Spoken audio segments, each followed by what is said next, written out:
Hello, everybody, and welcome to episode 2 of Through the Flames podcast. I am Jess. I am your host, and I've got my beautiful co-host here, Miss Lisa. Hello, everyone. She came back for Here's round 2. She my, must be a glutton for punishment. I just love hanging out with you. I mean, facts. That's totally fair. That's totally fair. Birds of a feather, right? We flock together. That's true. So last week we kind of talked a little bit about our backgrounds and our experiences, what kind of shaped us into the people that we are today. And I think it's super important. I didn't want to get too in the weeds with it though, because I feel like it's just naturally going to come up as we're talking and as we progress. So I just kind of wanted to give like a highlight reel of who we are and what our backgrounds are, what our experience on this earth has been so far.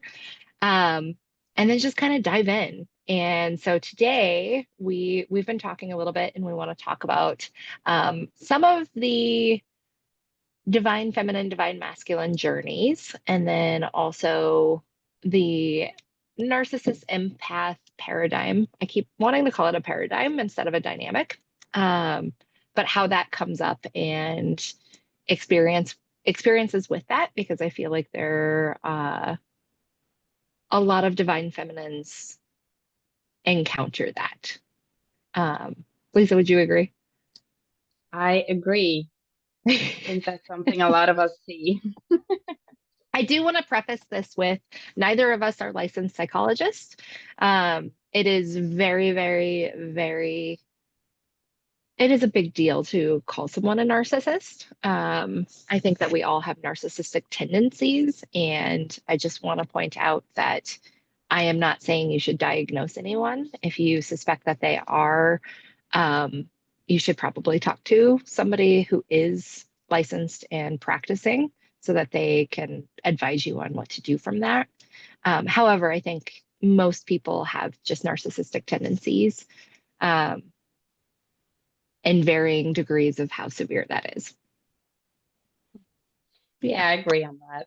I think that a lot of, especially maybe us that are divine feminines, we come from a place where we overgive or we give and we give, and we want to help everyone around us, regardless of what we get back. And I think that's a very huge part of it, and why we tend to find narcissists in our life sometimes. So that's it.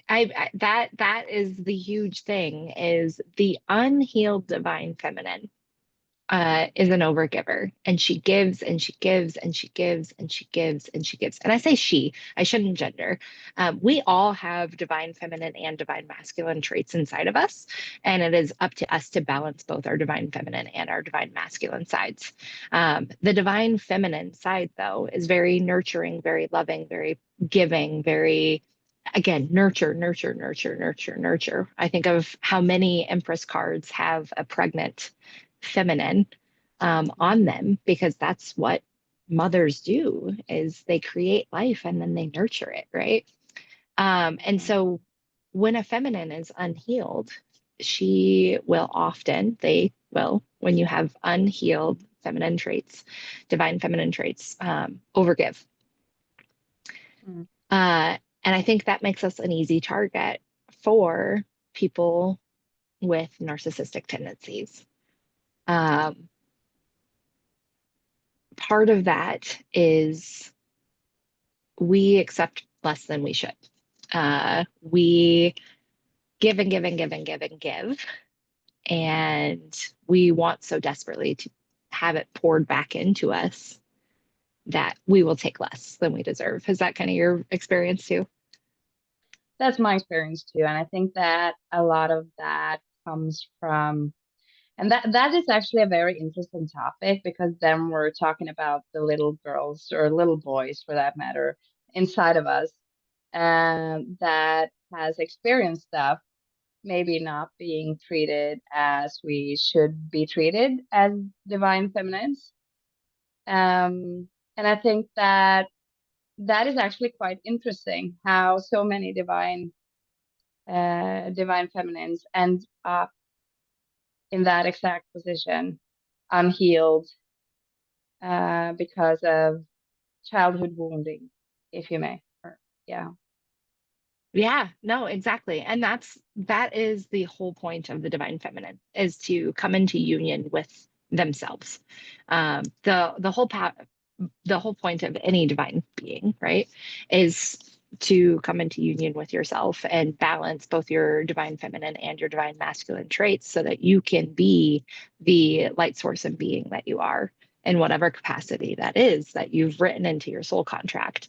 Um, and where that comes from is the lessons that we learn in that help us to teach others. Um, and I think that's why divine feminines go through that is because they learn how to stand up for themselves, how to vouch for themselves, how to love themselves unconditionally. And it allows them to show others how to do that. And I think that, I don't know, I'm not prophetic and I don't know everything either. But I believe that that is the mission of all divine beings is to make an impact on the rest of the world. But that's kind of interesting though, because now we have talked a little bit about the divine feminine, but what about the divine masculine? Because this is the yin yang thing, you know? And the Yeah. unhealed divine masculine is a runner, and he doesn't like have any path or anything, while the divine feminine is more of a person to like, I just want to heal you. I just want to heal you. Come back to me and help me. And the divine masculine is just running. Help me. So Baba Jolie does, she's a tarot reader on YouTube. And she does explain this in a really beautiful way that I wish I could explain better, but I don't have magnets with me. And what she does is she holds up two magnets, and one is the divine feminine and one is the divine masculine. And how it works is it starts out and they're moving along like this, and the divine masculine is following and being magnetized to the divine feminine. And as soon as that reflection comes out of all of those unhealed traits, and it's, hey, we need to heal these. These are the pieces of each other that is broken. We need to work on them. Suddenly it flips Mm. and it's all of a sudden turned around. And then the divine feminine starts chasing.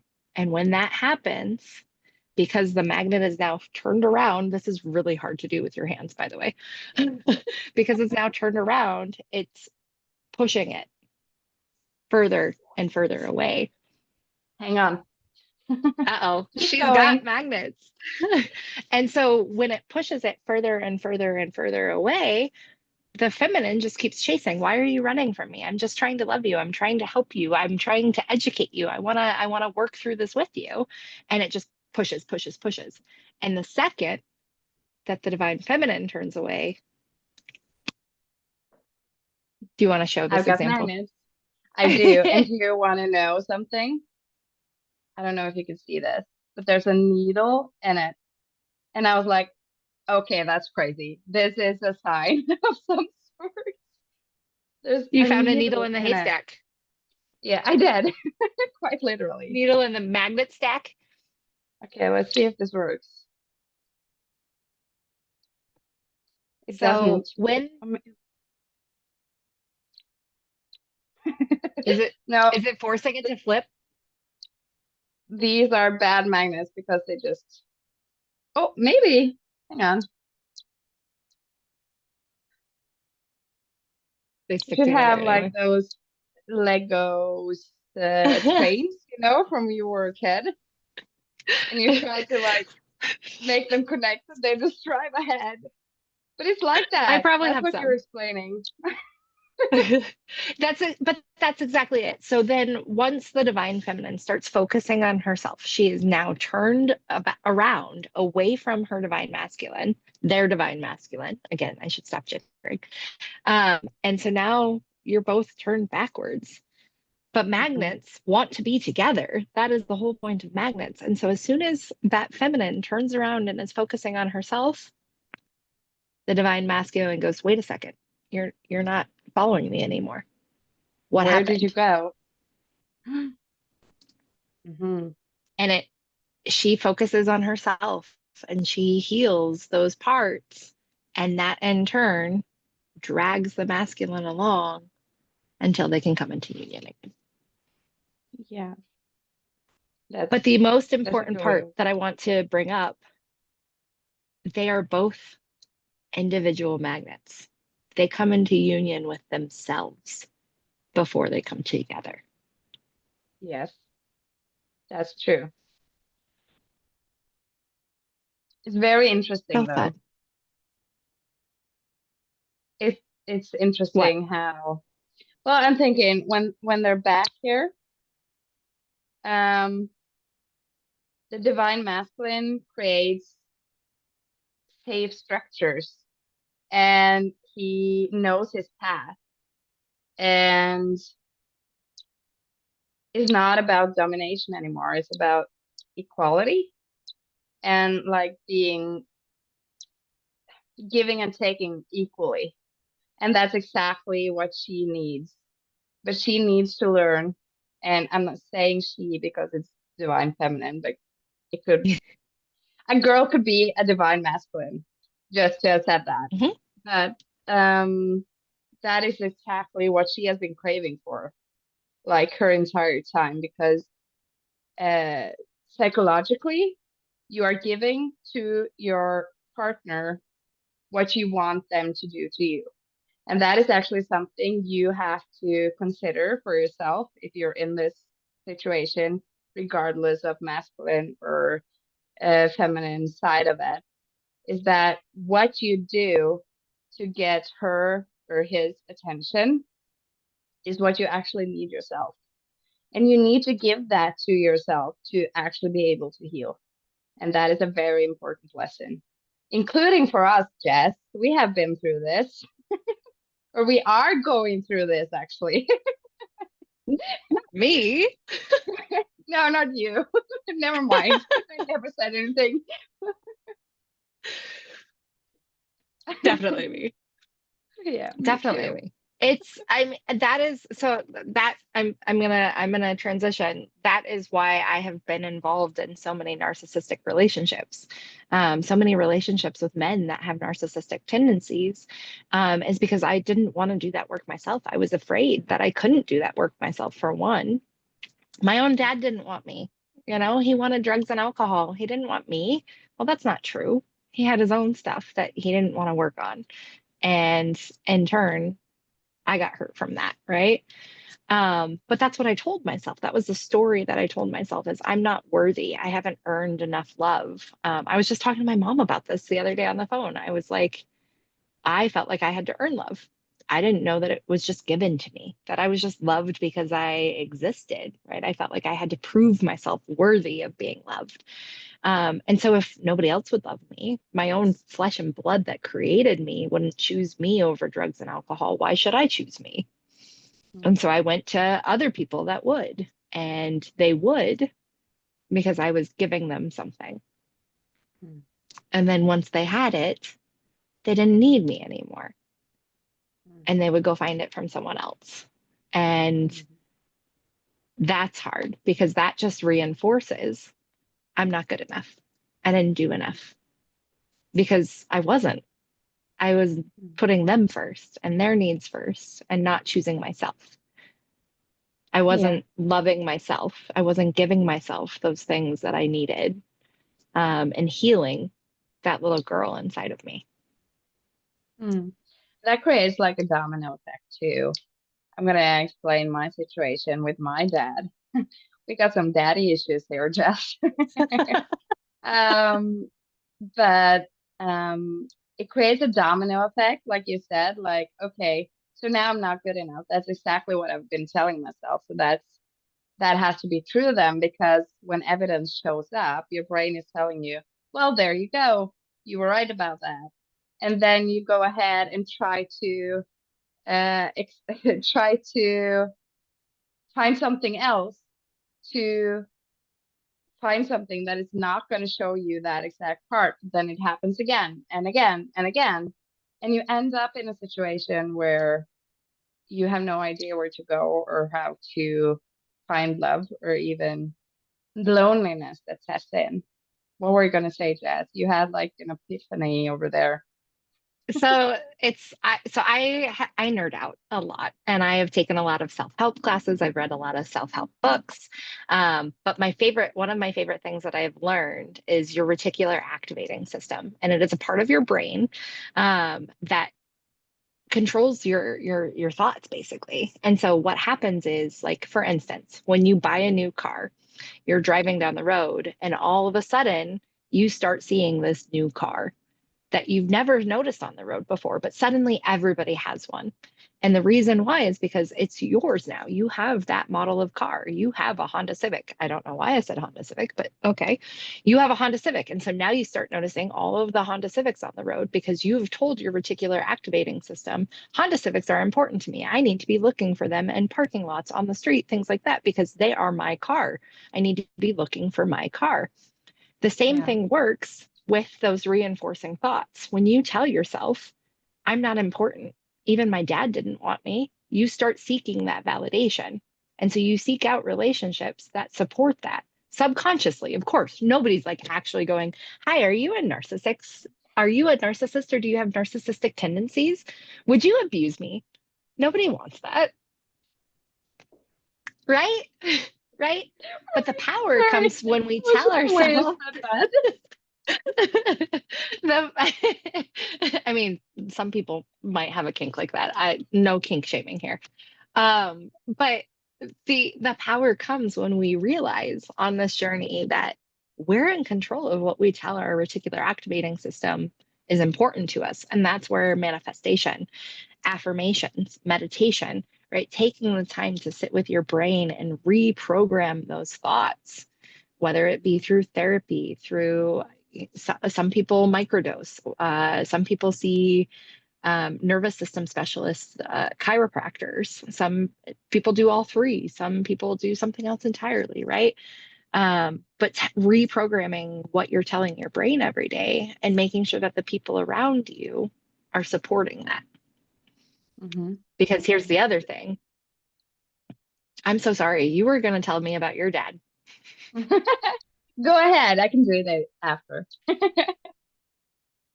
Uh, when we seek out those narcissistic traits subconsciously, we get drug hits. And that validation is like a hit of heroin to our bodies. And we go, see, I knew it. I was right, because the ego wants to be right. The ego is always correct, right? It says, see, I protected you from this. We know that we're not worthy.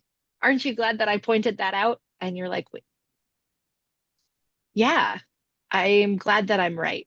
Yeah, I'm not worthy, but I'm gonna go see how I am worthy from this person because they keep showing up. Hmm. Anyway, we could go down that road, but first I want to go back. I think I told you the other day when we were talking about something or something you went through that it takes the brain 20, and you corrected me, to 21 times to to make something a habit. But when you tell yourself like multiple times a day that you're not good enough, that very fast becomes a habit. So changing that habit has to do with changing the direction of your thoughts. And this is why people are telling you to like write something good or say something good to yourself in the mirror every morning. And it feels like such a stupid idea at the time, especially when you feel like you're nothing. You feel like, well, I'm not worthy anyway, so why the hell should I tell myself something good? Well, it actually works because you are rewiring your brain, even though you think you're not. And it's the same if you wake up and say, "Oh no, I'm having a day with a lot of meetings, and I'm not going to eat dinner. I might not see my kids today. I know this person is going to call me and he's going to be an idiot, and I know I will be yelled at." And well, if you wake up thinking that, it will be a bad day. But if you try to rewire your brain thinking, this will be a good day. And if it's not, I'm going to make it a good day. That's actually doing something to your brain and how you think about the day. It's just small signals. So nothing like it's not going to do miracles in a second, but No, it will do miracles through time. So that's 1% that. better every day. Exactly. You need to do that. That's part of the healing process. So how do you do your healing process? That's the answer. I should I mention the trucks? Yes.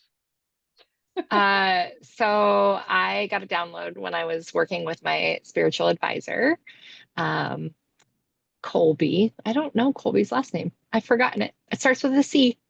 Uh, I should link her though down below because she's incredible. But I was talking to her about Tundra that I saw, a Toyota Tundra, which has a tie for me. Um, and I said, I got the urge to tell myself that I loved myself. And I didn't know if it was me or somebody else in my life telling me that, but I got the urge to say it. So I said, I love you, Jess.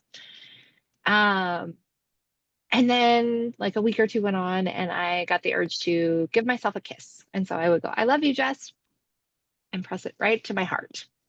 And then I started looking at myself in the mirror when I said it and telling myself, I love you, Jess.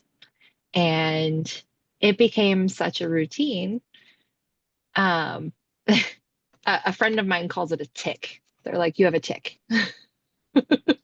It does You sound like a basically, tech actually, because we could like you, chat in the phone, and you'd be like, "I love you, Jess," and I'm like, "Okay, fair." but it is important to me to tell myself that I love myself. And I realized after talking with my spiritual advisor that it was never about somebody else. It was always about me reminding myself because how often do we tell ourselves that we love ourselves? Very seldom, unfortunately. And the most beautiful thing now is when I do it, my kids automatically go, I love you.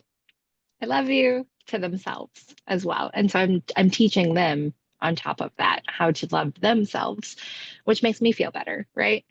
Um, and I started believing it. I started like feeling loved and I started talking to myself differently. And I still struggle. I will always struggle, I'm sure, with feelings of worthiness and feelings of like self goodness. But I started believing that maybe I'm more good than bad, or maybe I'm just a person and I'm not good or bad. I'm just a person doing my best, and that's okay. Uh, and things like that, you know. Mm. You made a beautiful reel this morning. Tell me about it. What do you want to know? Where did that come from? What happened? Um, you don't realize what you're asking right now.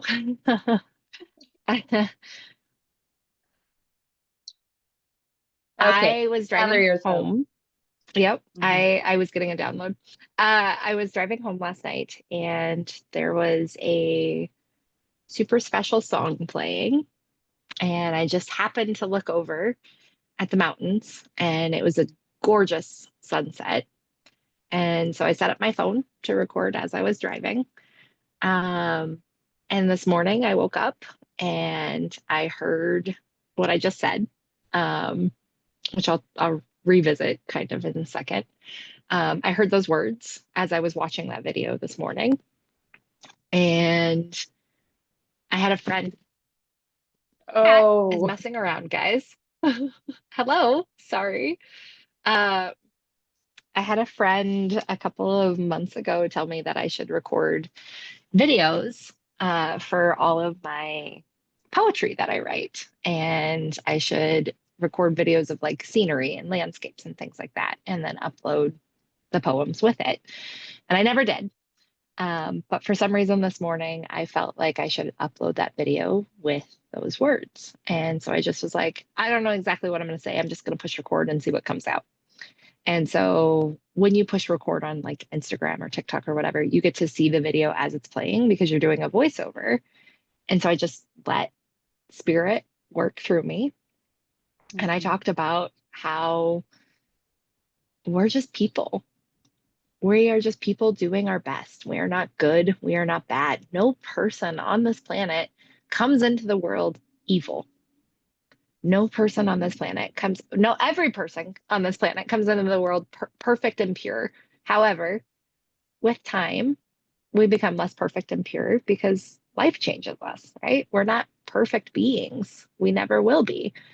Um, and I've come to realize that we're just people.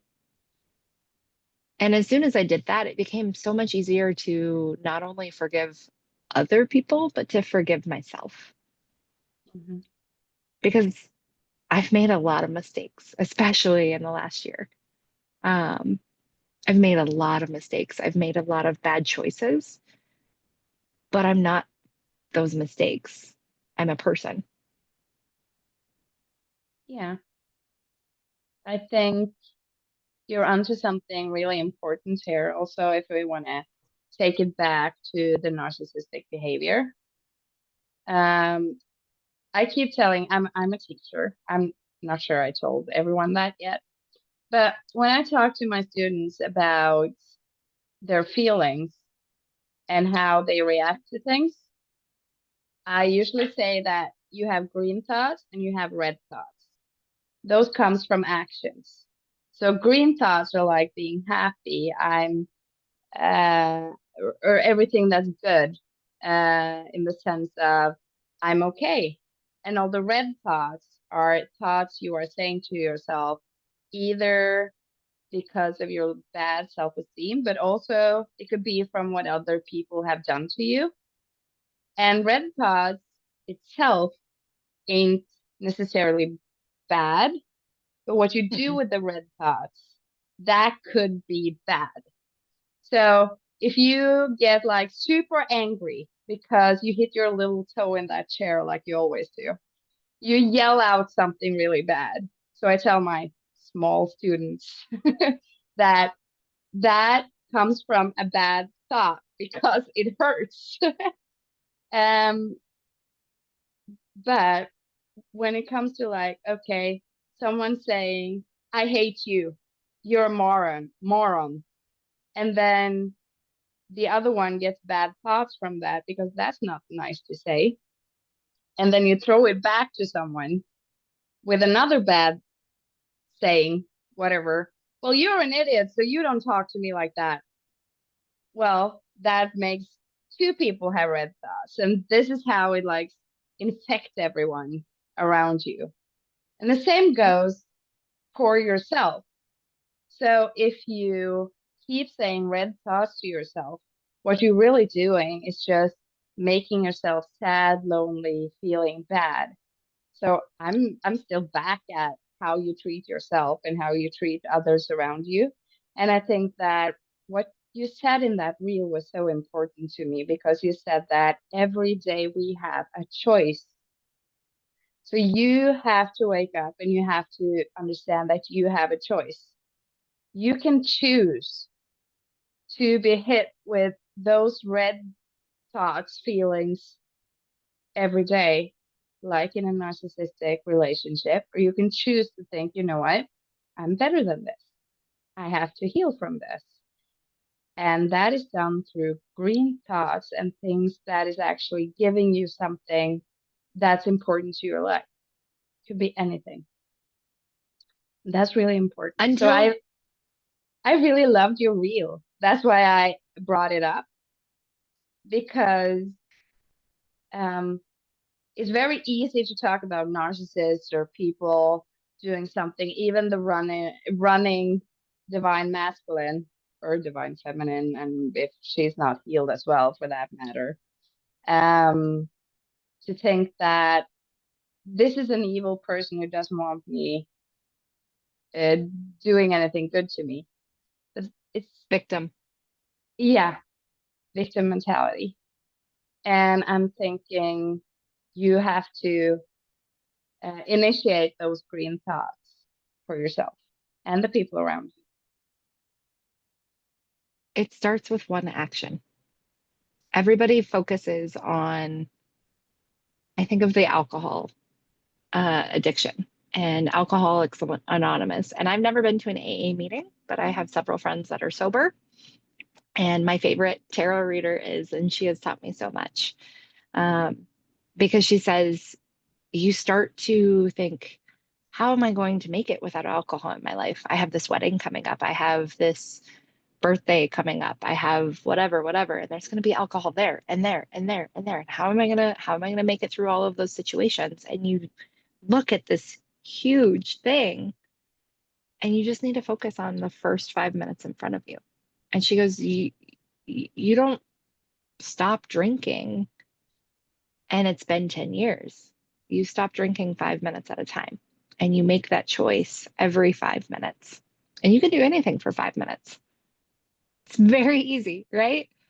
Set a timer the next time you think 5 minutes is really long and try and do something. That's how long I meditate for. 5 minutes. Uh, that is what I give myself. And you have to take it 5 minutes at a time. So it's when I first separated from my divine masculine, I felt the pull to chase. But I had started doing the research, and everything that it said was if you chase, it will push him away further. And so I knew I had to stop.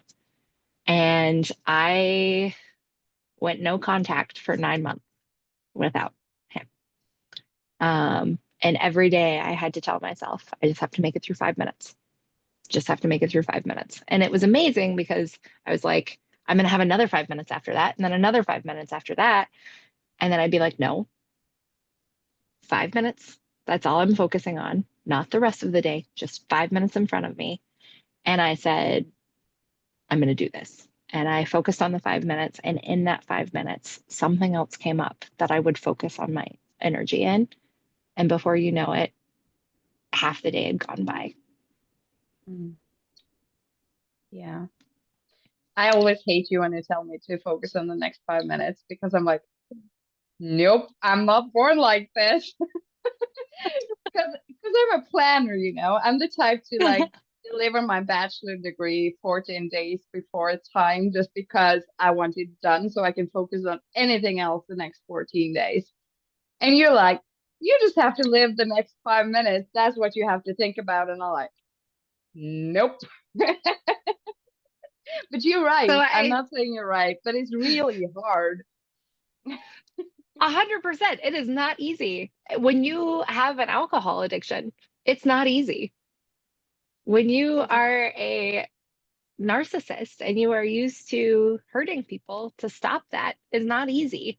When you are an empath and you give and give and give, stopping that is not easy. mm, But you are a magical person. You were mhm, put on this earth for a reason and you have mhm, power inside of you. Look at the reticular mhm, activating system in your brain. And mhm. when you choose in the morning to make those good thoughts and to believe in the goodness, you're overpowering that. You're Yeah, creating magic. exactly. You're getting off of the roller coaster. Yeah. And it's really hard. And guess what? Sometimes we get back on it. Sometimes people relapse. It's hard. Been there, It's done that, really doing that. this past week. Yes. This past week, I have gone back and gone back and gone back to someone who I know is causing me harm. And it's no fault of theirs. They have unhealed trauma in their life and they hurt. But just like me, they have to do the work to heal. And Hmm. that's something I can't do for them. I want to, I feel like I want to talk a little bit about the Bring, divine feminine, divine masculine part bring it. because um we have talked about this like these are like soul connections meant to be together. But there's important to note that that is not necessarily the case. Um, I'm not sure my counterpart is my soulmate, if you can explain it or say it like that. sometimes they can be, and I need your help with this word, catalysts. They can be catalysts, What? right? Catalyst. Yeah. Yeah. Yeah. Yeah. Thank you. That's a Norwegian in me. Can't always find the word. I keep reading words, but there's not necessarily anything I say out loud. Um, which means that you have an impact in their life to change them in some way or teach them something. And they're supposed to teach you something, but they're not necessarily the only person out there that is your soulmate, if you believe that, or someone that's a good match for you. So I think that's So important to note. for sure, what I've found, I've done a significant amount of research on this, not a ton. I'm not an expert on it. But what I found is that we have multiple soulmates. Lisa, you're one of my soulmates. My cat, Darcy, is one of my soulmates. We have soulmates that take the form of friends, romantic interests, partners, animals, familial members, so members of your family, coworkers, right? Strangers on the street. We have soulmates that are put in our life because we have a soul agreement with them for something to happen. We have karmic soulmates that are meant to teach us a lesson, and those hurt. Twin flames, though, are they're completely separate. The twin flame is actually half of your soul. They are they're not half of your soul. I hate that expression because you are each your own individual soul, but you are mirror images. You're twins, right? And not every twin comes back into union with their twin. And if you believe in multiple lifelines, which science supports, there are some lifetimes where you are with them and then some lifetimes where you are not. And it depends on what your soul contract is with them, on whether or not you come into union. But that's not the point of it. Some Mm, twins will come into union with a soulmate after they meet their twin, they start on their healing journey. They never go back to their twin. They spend the rest of their life with a soulmate, and they're okay with that because they found union within themselves. mm, That is the point of the twin flame journey, is to balance both your divine feminine and your divine masculine, and to be loving and nurturing and supportive, and to take action, right, for the things that you want, and to go after the things that you want, and to create the life that you want, and to manifest the life that you want. To have all of those pieces come together within yourself. My favorite reader loves to say that that is the dessert, that is the cake. And union with your twin, if that happens, is just cherries on top. mm, mm. Tell me. I was just thinking about, well, I teach religions. And when, as you said that, I was thinking, okay, so a lot of new people into this journey will think, okay, these guys are crazy when we're talking about it like that. But I um, am. I'm crazy. I admit it. I admit it. um, I'm just thinking about, but that could be another podcast because I have to look into it a little bit. But I know that in Christianity, they're talking about union with God, and therefore, and through that, finding their divine purpose in life through God, you know? And that also comes with like a family or a counterpart, and possibly not in the same way, but I just really, and I was thinking, okay, Buddhism has something similar because they talk about karma and their life and nirvana and everything, how to reach that. But I have to like go into it to actually remember and see it. Yeah, We so should that was interesting. we should definitely talk about that because not today. But I believe that every religion has one piece that they get right. And if we were to take all the pieces and put them together, we might come close to understanding what spirit really is. But I think even then, we're not meant to understand. And if we are created, for me, God is my creator. That's who I tend to pray to, things like that. I call it spirit, God, universe, spirit. I call it Gus, um, because I'm not certain that I believe that it's just some dude up in the sky. Uh, that piece I feel like might be mishmashed. Um, Mm, but if we are created in God's image, let's say, that mhm, means we are spiritual beings. mhm, And so, what if the whole path that we're on in life is to become and to return back to our spiritual self? mm. Yeah, it makes sense. And I just work even here. tarot, even tarot readers keep saying that the spirits are saying, or whoever you believe in. So I think it's actually the same thing. It's just like you said, we have pieces that might fit together, but we're not supposed to know it.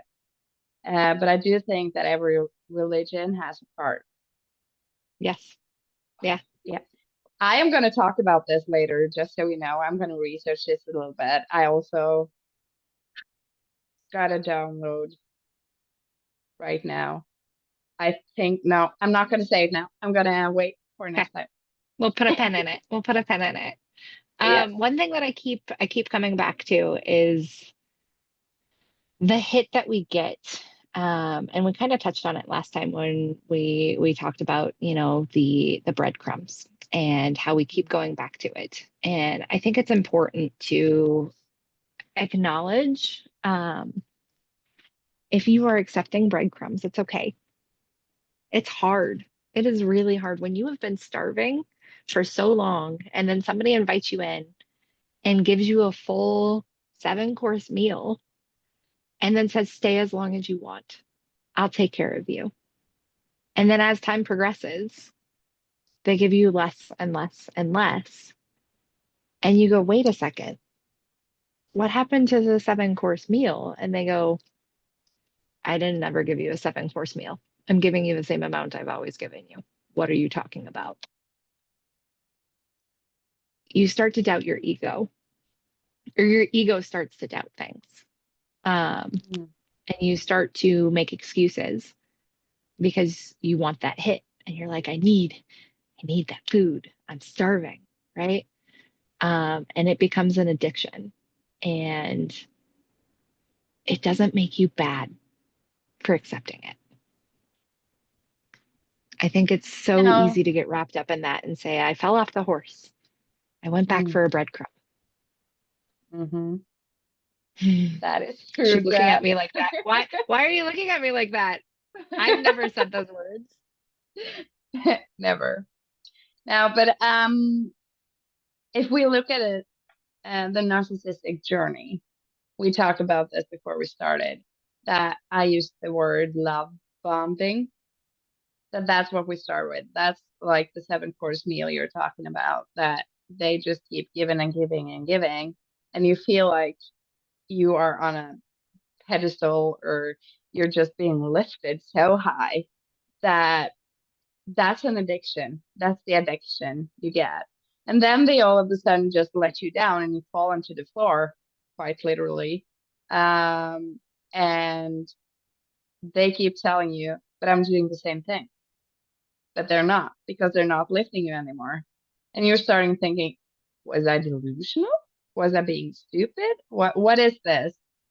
And then when you're about to like hit a breaking point, that's when they start lifting you again, but not as high. And then they will drop you again.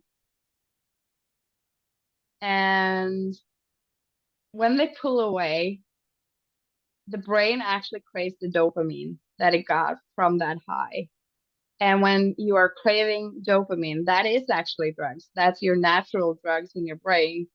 So when we're saying drugs, it's not like, yeah, it could sound like heroin, but it's actually doing the same to your body because you want it back. You want to feel less alone. And when you're not getting the dopamine, that also means that you are feeling all of the depressing feelings you will feel. And it's the same feelings you get every time or when you're being broken up with and is heartbroken. It's the exact same emotions you're going through. And when you're going through that again and again and again, that's when it becomes depression because those are the negative or the red thoughts that you keep getting again and again. But then you're getting the green thoughts because they're giving it, but they're just faking it. Um, and I that just got a is download. on them. That is on them. That's not on you. And that's very important to note. A download. The reason that we have those thoughts um, comes from that unhealed place. I am afraid of being alone. Hmm. I don't know how to cook. How am I going to serve myself food? I never learned. I do. That's the analogy that I'm going with, right? I don't know how to cook a 7 course meal. I don't even know how to cook mac and cheese. Yeah. How am I going to do that, right? It's that scared little kid inside. And then we seek out a replacement. Yeah. But the power comes from saying, Lisa, I don't know how to do a podcast. I have no idea. I just feel like I'm supposed to do it.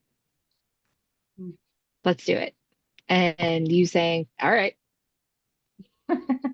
let's go with it. Right? That's us Yes. saying it doesn't matter if we know how to do this or not. We are smart enough, resourceful enough, intelligent enough to know that our worth is not tied to the success or failure of this podcast. Our success is not tied to our worth. Our self worth is not tied to any comments that are made from it, the effectiveness of it, anything to do with it, because we're worthy and incredible and amazing beings ourselves just by being us. Mm. And that is what narcissists survive off of is you need me to be whole, to be worthy, to be supported, to be loved. And that's where it's so important to have people that you can trust, that you can go to and say, they've been feeding me and now they're not feeding me and I don't know what to do because I don't have any food and I'm going to starve. And then to say, you're going to be okay. You're safe. You're not going to Mm. starve. You will find something.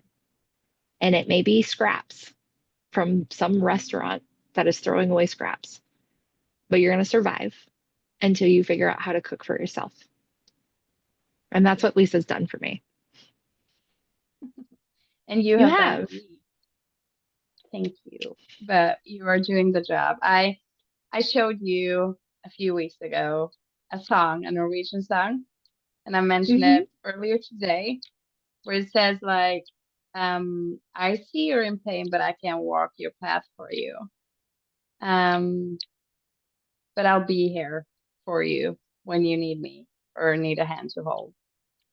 And I think that's so important that you have some type of system around you. It doesn't mean that you are not going to do well if you haven't had any close friends or anything, but you need to find a support system. It could be Darcy, Jess's cat. I mean, it could be, I don't even know, a picture, a memory, um, Herbie, A my place. frog, a place. It could be anything, but you need some sort of support system and also seek help if you're feeling so alone that you don't have anyone around you. And it's okay if you have a support system and you still relapse. Hmm. It is okay. I did that this week. I had 5 friends that supported my situation recently, and I was able to walk away, and I still went back when they weren't looking for 5 minutes. Instead of in that 5 minutes choosing a green light, I chose a red light thought, and I went back for a fix. And forgiving myself for that was really hard. Mm. The journey of 1,000 miles begins with the first step. That's right. And I keep talking about your path, mine too. It's not just about yours, Jess. Um, but it's like climbing a mountain. And when you're climbing mountains, you're gonna get some fog or change of weather.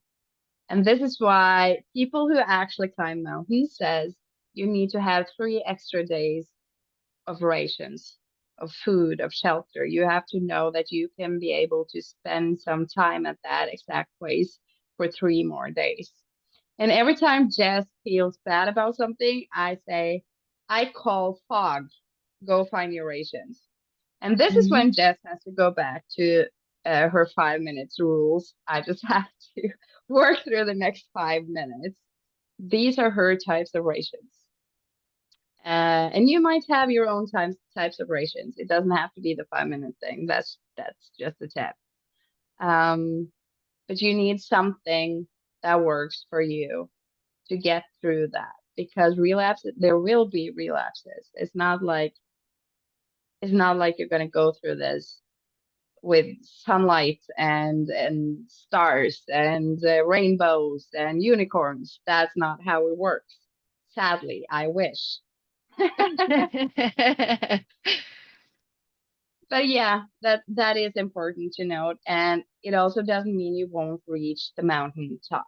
It doesn't mean you are all the way back onto the ground and you're looking at the mountain all the way up there. You have still gone steps. You just have to wait for the fog to pass.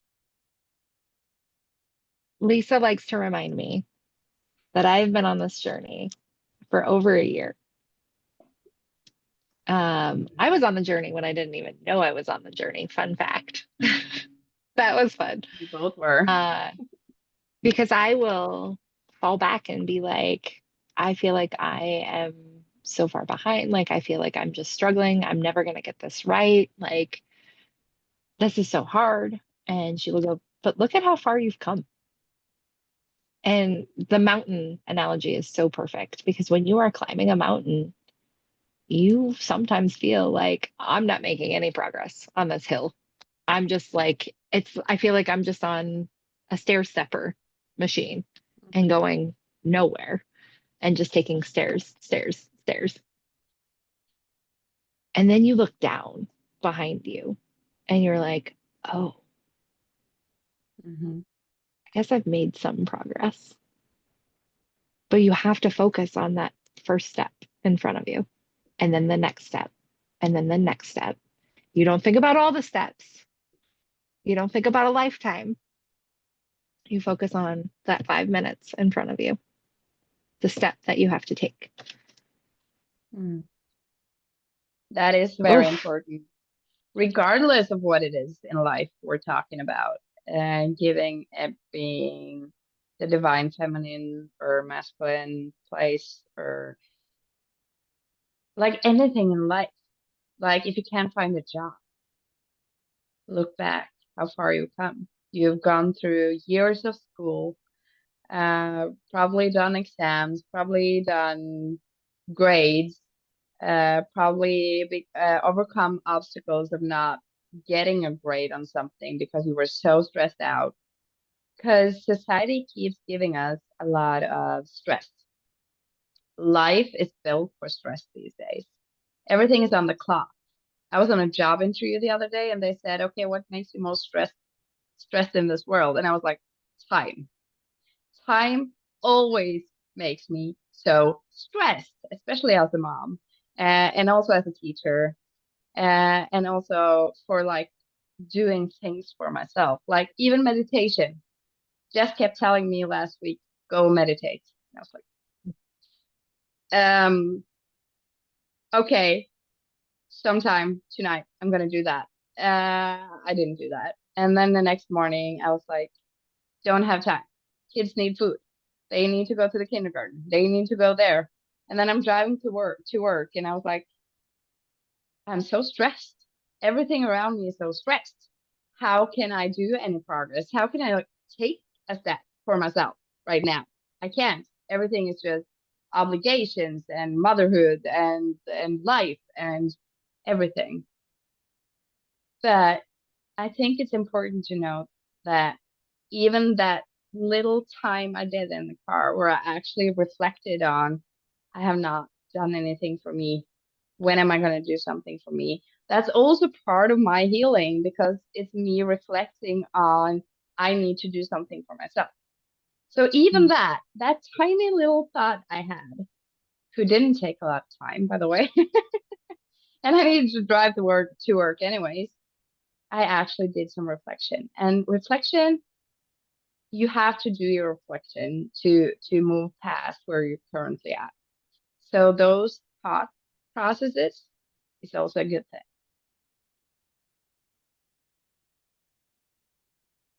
You're gonna love what I'm about to say. thing. And I mean that as sarcastically as possible.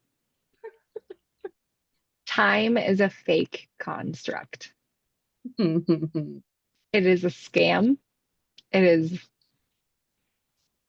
bogus. And okay, I won't say that. It There is an expression out there and I can't think of it right now, but it is something to do with when you get paid for the work that you do, you're being paid financially for not the work that you did, but for your time. And you were putting a monetary value on your time. And time is the only thing that you don't get more of. You can't create it. It is not able to be created because it just is. There is no beginning, there is no end. There is just time. And so the second that we realize, and I get wrapped up in it. I'm like, kids, we gotta get out the door. We gotta go. We gotta go. And I go, what happens if they're 5 minutes late? You cannot mess up what is meant for you. Yes. If they are meant to learn a lesson that day from a teacher, they will learn it, whether they are there then or at another time. I have a friend that was involved in a school shooting when he was in middle school. What if they were 5 minutes late? You don't know. What is meant for you is a part of your journey, right? But I think part of becoming that spiritual being is realizing that time is controlled by the ego. Time is an attempt at control. And when we release it and we embrace that we're spiritual beings, time doesn't matter. When you are working on forever, Mm, what is 9 months? mm, What is 2 weeks? mm. That is true. And also the reason why I keep stressing at least me out is because I am worried of what other people will think. So that's also not part of what's in your healing journey because that's all about the inner you. Um, so Permission yeah, to dive deeper. yes, go. Why are you worried about what other people think? Yeah, and this is part of my healing journey, because and she's smiling because she knew this was coming. Well, my healing journey is that I want to please everyone around me. And I feel like if I'm late, I am wasting other people's time. So that's part of me want to give. And I get that. And I'm Why do also a you teacher and I hate everyone being late. So, why do you want to please everybody? well, that is the inner little girl me who always had to do a lot of stuff to feel good enough, You're to get trying the to earn the love. attention. I tried to earn the love ever since I was a little girl. And I had a really good upbringing. I had two great parents. My dad left me while I was pregnant with my first. And I think that's a story for another time now because time. What is time? What is time? Um, but where was I? I lost my red thread. Where was I now?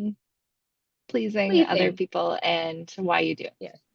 Okay. So I had two parents who were elderly for like having very small kids. They were close to 40, both of them. I'm an only child. And if I went like, oh, mommy, daddy, can we play a game? They were like, no, you go play for yourself. I'm an adult. I don't want to play. Um, so they were rarely doing anything with me. I was really good at playing in my own room. It was not like I felt bad about it. Uh, but it learned to me or it taught me that I have to work for people to spend time with me. Yeah. So that's Mm, where that came mm, I could go so much deeper, but I'm not going to. I just want to point out that that's your unhealed piece, and that's from. okay. And It when is. you are stressing about time, maybe you can ask yourself, what happens? What happens if? Yeah. If you're late and somebody's mad at you, that says more about them than it does you, right? Like if I came to you and I was like, "Hey, Lisa, I know we said 1 p.m. for the podcast. Um, shit came up in my life and I know it's 1:15 and I am so sorry. I just was dealing with stuff and I was not in a place that I could do it." What are you going to say to me? Of course, that's okay. I would support you. Because you love me. And Yeah, my worth and my value in your life is not tied to time. that is true.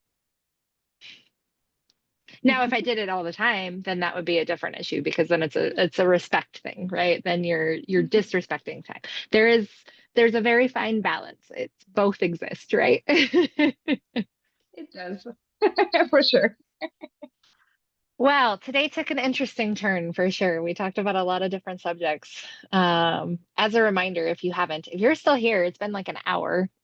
One, please hit the like button and be sure to subscribe and follow for us. We'd love to have you back the next time that we, oh, hi, Darcy. The next time that we ramble on like this. I would love to hear I too. feel like there's gonna be a lot of these rambling things. I love it. I would also love to hear from you guys if you guys have, what is your people pleasing? What is your give, give, give? What is your, what am I trying to, what's the word I'm looking for? Your one thing that you need to heal in yourself. Drop it in the comments. I would love to see that and see how you're working through it, right? We're all on this journey together. We're all on Mhm. this journey together. We are walking through the flames. We are working through the phase. I I have pulled a card for our viewers today. I did love that it. while you were talking. While you were talking earlier, I I firstly got another card, but I did another one. I was called to do another card. So I shuffled again, and another card came out. Two of Cups. And I'm not sure if it's for you, Jess, or if it is for the viewer, but I'm being told it's for a viewer.